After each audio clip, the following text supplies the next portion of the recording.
بسم الله الرحمن الرحيم. أعتقد أن المقاطعة نجحت قبل موعد الانتخابات، نجحت لعدة أسباب.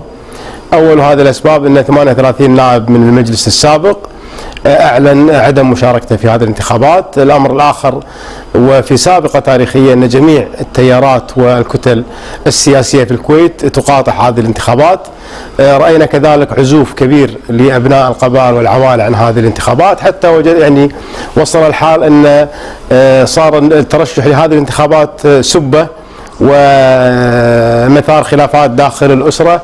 نرى أن بعض الأسماء أعلنت ترشيحها، ووجدنا أن أبناء الأسرة يتدافعون أن هذا الشخص لا يمثلنا.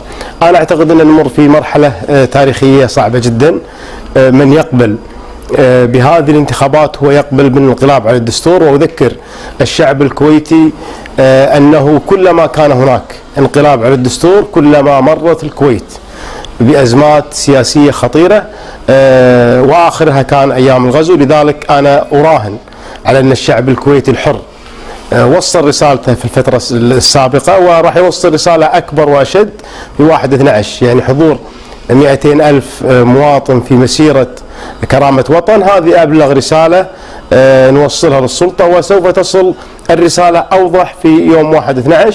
وأنا أعتقد أن هذا الحراك الرافض لهذا المجلس الغير دستوري اللي يتكلم عنه مستشار الأمير اللي هو الدكتور عادل الطبطبائي، وبين أنه لا يجوز